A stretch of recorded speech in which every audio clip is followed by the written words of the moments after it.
Hello, everyone. I'm here today with my friend Laura Coe. She's a coach and author of the forthcoming book, Emotional Obesity. Laura is committed to helping women get as serious about their emotional health as they are about their physical weight. And so today we're going to talk to Laura about the other kind of obesity. That's right, it's emotional obesity. So, hi, Laura. How are you today?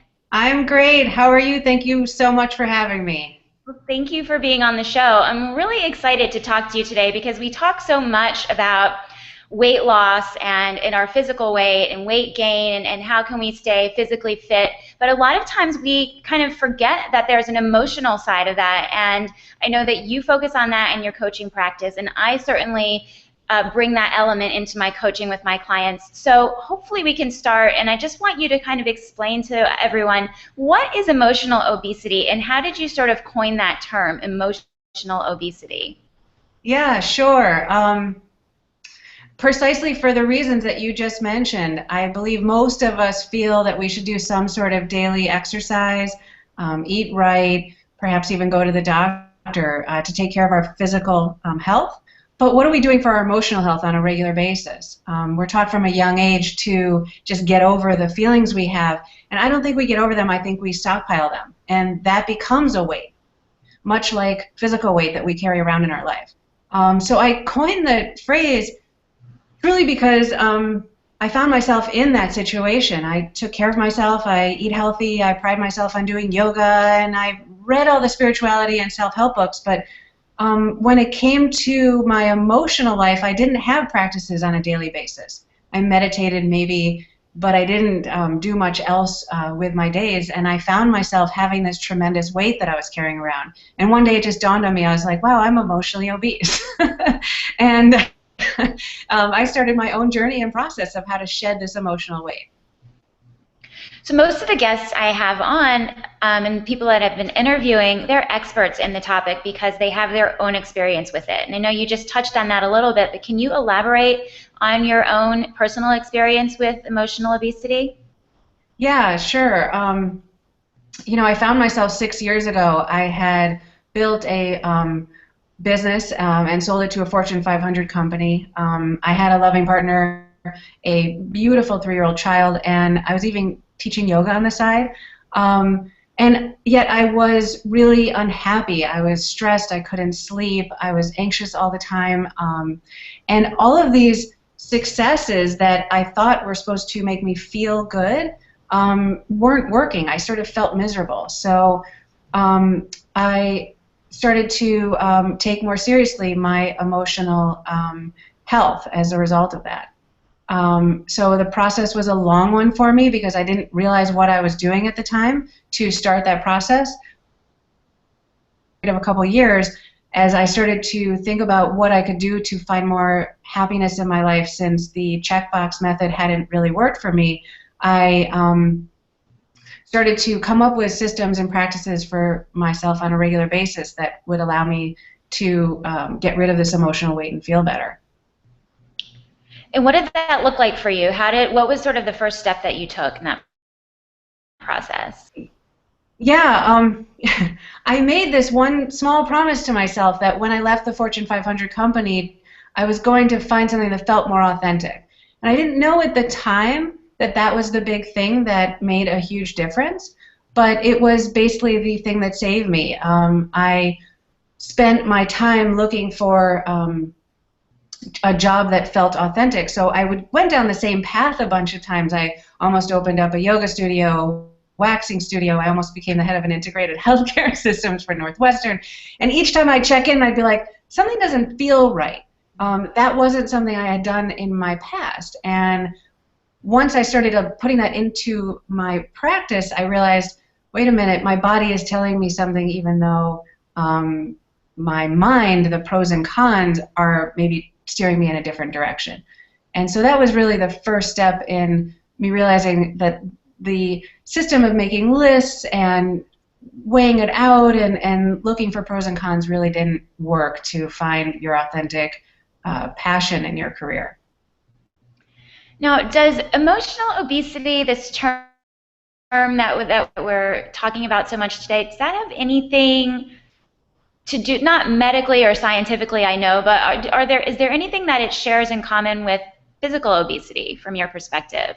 Yeah, and I'd love to actually hear your thoughts on this with your practice and your clients. I don't think that they do in terms of medical condition, but I do think there's a way in which physical weight can weigh us down, and so can emotional weight. I mean, I've gained weight in my life, and I haven't felt as good. And I think the same thing happens with emotional weight. It becomes this heaviness that we carry in our life, and we don't feel as energetic and joyful as maybe we could.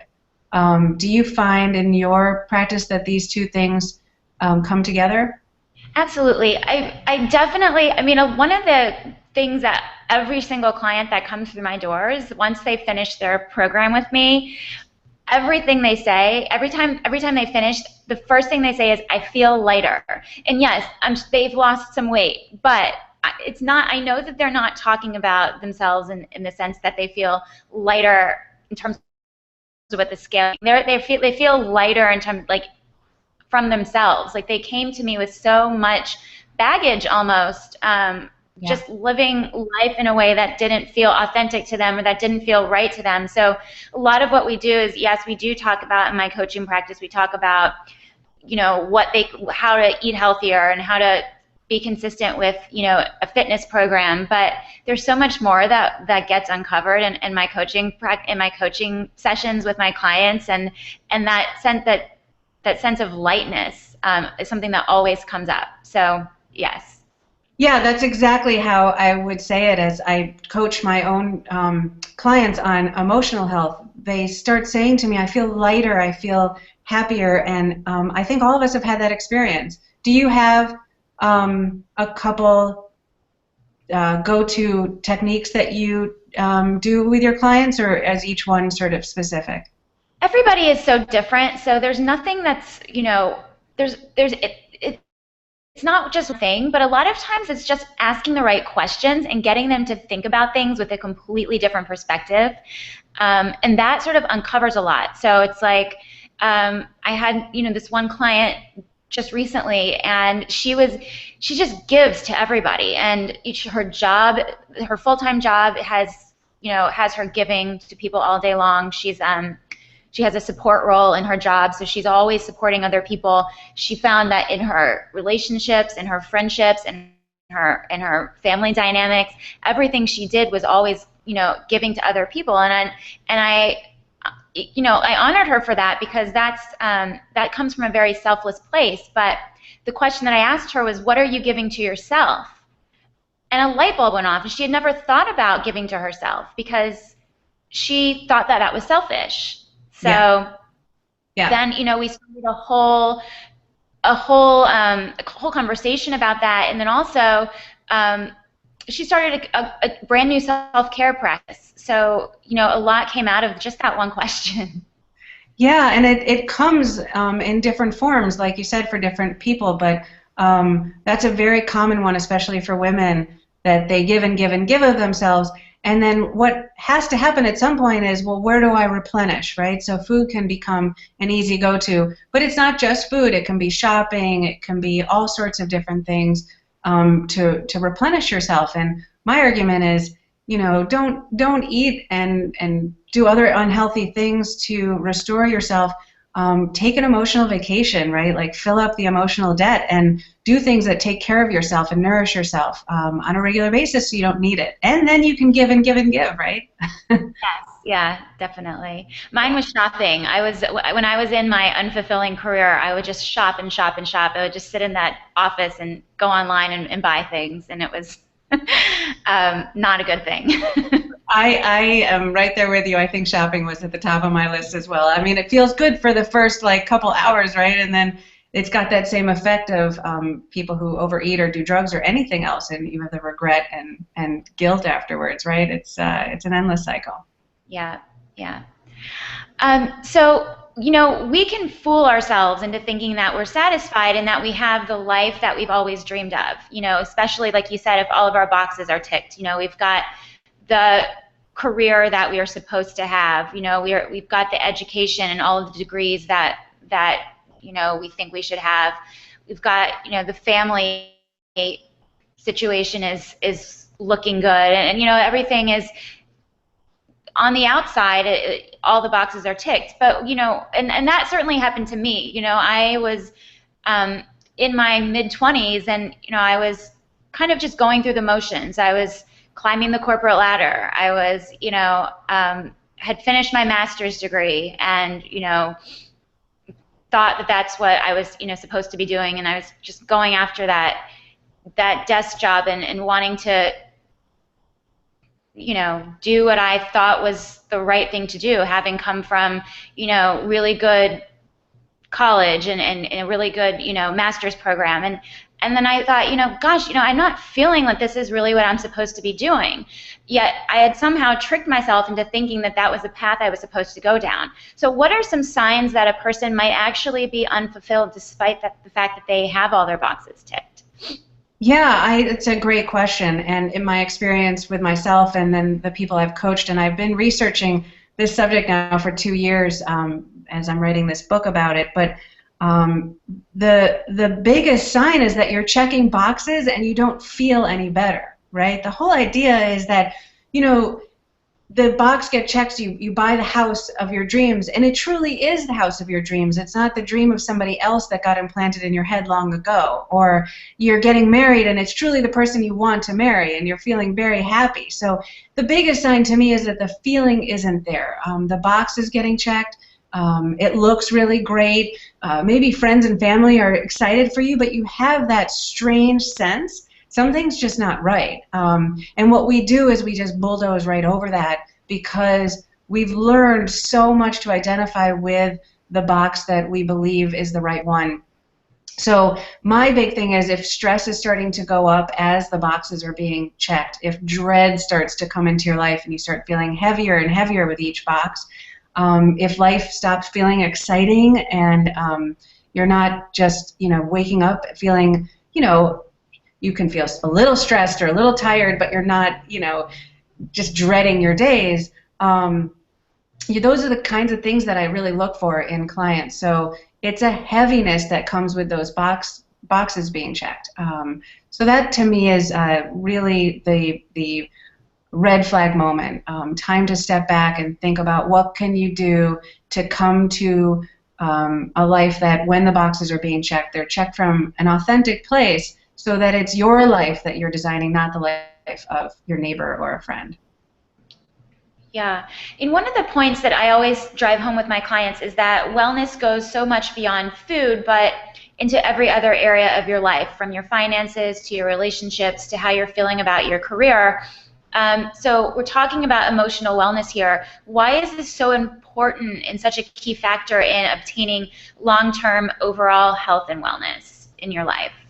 Yeah, I mean, so I think the work that you do with your clients, you know, speaks novels. You're teaching them to get in physical shape, and yet you're finding that there's the emotional component as well. They come hand in hand. And as a culture, we have done such a great job of making sure people know to go to the gym, eat an egg white sandwich, have a kale smoothie, you know, go to doctor's appointments, right? We all get it. We may not do it. We're more or less successful, but there's clarity about it. If you aren't doing the emotional practice on a regular basis, keeping up with, are you designing the life you want? It's a daily process. It's, you know, these emotional states can get ahead of us in a whole bunch of areas. You won't have that total health that you're looking for. You'll never feel the way you want. You won't have that fulfillment that I believe, you know, success alone doesn't bring. It's success with fulfillment that brings the most joy. So how can you design the life that you want and start to lose the emotional weight? Yeah, so the first thing is making the choice to do that, that it's not just blindly following after those check boxes, that the time is taken to slow down and ask yourself some really key questions. What do you want? And when you start to ask those key questions of what you want, how much noise comes back? How much what I call imposter voices that have been placed in our head from family, from culture, from friends and upbringing. How many of those voices come back and say, you know, you shouldn't, or you can't, or you won't be able to? And is that really true? So take the time to design the life that you care about. I call them junk food thoughts, right? We have cravings towards potato chips. I'm sure your clients have specific cravings, and we all have a salty craving or a sweet craving. I believe we have a craving towards certain food groups, and we have a craving towards certain thoughts. I had a thought that nobody writes a book without a PhD. It just was in my mind, and I wasn't going to get past it. It's just not true. So take the time to notice the negative thoughts or the belief systems that you're walking around with, question whether they're true or not, and start to work to come to the place where you create space to find out what makes you really happy. Mm-hmm. Yeah, that's a good one. That's such an important point that you made about those junk. Do you call them junk food thoughts? Yeah. Yeah. I mean, gosh, I think I read something that as women we have at least 13 negative thoughts per day about ourselves. So, wow. Yeah, I mean, that's huge. I think that's something we can all work on. I know I've definitely had those thoughts, and it's funny because I think that once you clear up those thoughts, then the thing that you're seeking, like everything just starts to fall into place. I had this thought that at one point in my life that I was unlovable and nobody wanted to marry me because of all of my patterns that I had in my dating relationships. And the second that I started to change that perception and change that thought, that's when I met the love of my life and my fiance, who I'll be getting married to in March. But it's very powerful to start to learn how to turn those thoughts off and replace them with something better. Yeah, no, and I'm sure again, like, this is what you're dealing with a lot in your practice. But I believe that just like before you can get going with your clients, you have to isolate the food groups that are really getting in their way. If we don't know that we drive through McDonald's as our go-to binge eating moment, or potato chips, we have to get those out of our life. We have to become mindful. But they're tangible, right? So your experience of, well, maybe I don't feel that I'm lovable, and everybody has one of these. I'm not capable. I'm not worthy. I'm not going to ever feel like I'm enough in some way. We don't talk about that, and it's really intangible too. It's not like the bag of chips that you can move away from. So how do you approach that? And I believe once you get rid of the junk food thoughts, you have to add in nutritional thoughts to, just like we add in nutritional foods to help support your goals.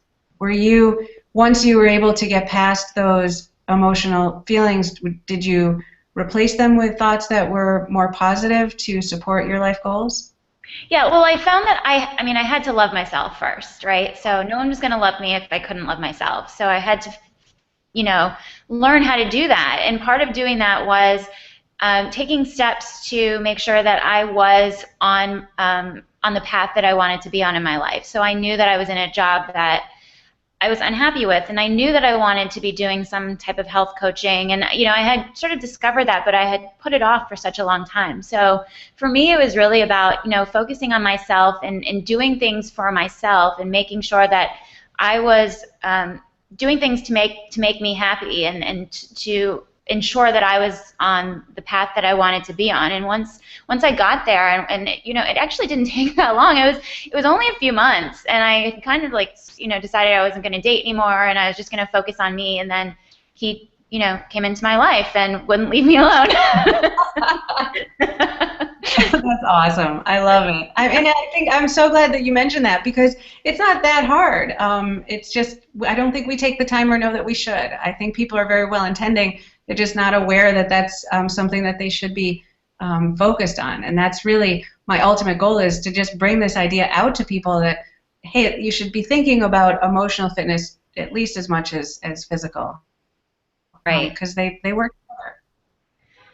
Totally. So, talking about finding our purpose, you and I have both been so fortunate to be able to do that. How about, sometimes people ask me, how can I find my purpose? Where do I find that? How do I know what my purpose is? What's your response to that question? Yeah, it's it's something that's thrown around all the time. We talk about purpose and finding the life with passion, right? And again, I had read all the books and I was an epic failure at it. Because what I realized is that I first had to find that funny little nonverbal space within me that tells me what I like and I don't like, and I had to just start to honor it. My life left me clues everywhere about what I loved. I just wasn't listening because I was so committed to what my mind was telling me, not what I was feeling. So my biggest tip for people is look around your life, think about what you would do and talk about and where time disappears and what is play for you. And really take seriously that that can be a job. I did not think it was that the two would go together. I loved chatting with people about philosophical ideas, and I never thought, wow, I could coach based on these principles. It just didn't dawn on me. So take the time to think about the things that you love and the things that make you feel really happy, and follow that, not what you sort of think would sound good or look good or what you taught was the right answer. What did you find was the best thing that you did in finding your current career in coaching? So, for me, and it's a very similar response, and I always tell people, what are you passionate about? What is that thing that you would do if you didn't get paid for it, and that's it for the most part. And that was the same for me. I always was very interested in health and fitness, and I had learned to totally change how I ate. In my mid 20s, sort of late 20s, and became very interested in that, and always interested in fitness from a very early age. And I started when I would go to work at this full-time job that I have, and people were more interested in what I was bringing for lunch than I was actually getting paid to do there. So I was like, gosh, I should this is something I should get paid to tell people what to bring for lunch or No, it's hilarious. I mean, I was coaching all my friends all day long for free, and people were talking to me, and it just never dawned on me that that could be a career. I mean, it's yeah. Life leaves you a big clue. You just it was basically standing right there. Yeah. That's awesome. And something else that I really liked, and that I also when I speak on the topic of wellness, is something that I bring up a lot, and is that we have to learn better. We have to be better at getting out of our heads and more into our bodies. And really, and this is this has to do with trying to decide what you want to eat for breakfast, to what you should do for the rest of your life, and finding your soul's purpose, because we're so much driven by our heads and everything that we think we should be doing, but what feels good to us in our body, and trying to, and that's that whole listen to your body thing that people think is not, doesn't have any weight to it. But I once I learned to listen to my body, that's given me so many clues in so many areas of my life. Yeah, I couldn't agree more. And I think this idea of listening to this space that isn't in our brain and isn't logical, it sounds strange. Why would I listen to this strange nonverbal feeling over my brain that's telling me all these incredibly great pro and cons? So I think it's I have an 8-year-old son. I don't know if you have children yet, but they do this naturally. I mean, they are absolutely clear on how they feel. I don't have to say to my son, are you sure you like pizza? He's like, I absolutely love pizza. That's not a question mark. So we teach them how to go against their feelings at some point, right? And we teach our children how to shut those spaces down and get much more logical. The kid who is a great soccer player, but the father wants them to be a doctor, or the vice versa, right? The artist that tries to become the engineer, and they don't come out like that. They're designed to do perfectly. Yes, totally. So you want to talk about your book. You have a book coming out, correct? It's when is it due out? Yeah, it's due out at the beginning of 2015. Okay, and it's called Emotional Obesity, which is what we've been talking about. So, what can we expect to find in the book, Laura? Yeah, so the book was really my own story. I was leaving corporate America to go find this authentic place in my life that I thought would be extremely easy at the age of 40. It didn't dawn on me that that would take me more than a week. And it was incredibly difficult of all these learned values and get down to this person that I had lost years ago. So it's really my own story of how I made this journey from this person who had put on all of this emotional weight and lost it. But it's based on, I was a philosophy graduate school student and undergraduate student. I'd studied philosophy for 25 years, and it's based on the teachings of all of the different things that I've learned over the years. So it's tricks and ideas and tools that I experienced for myself, my clients have used, and I have researched for several years now. Great. And also, where can we find you on the internet? Yeah, so emotionalobesity.com and also lauracoe.com. Okay, and once we get there, where's the first place we should go? What should we look for? Yeah, so you can join my mailing list, and every week I send out a blog about these ideas and upcoming news about the release of the book. And also you can enjoy the blogs that have come out from months before, and hopefully they will resonate with you as well. Great. Well, thank you so much for being here and talking about this very important topic. I know that we've been chatting a bit about how our work intersects, and I'm so glad that we were able to get on here and share with everyone. So thank you for being my guest. Thank you so much for having me. This was a blast. Great. Talk to you soon. Thanks, Laura. Bye-bye.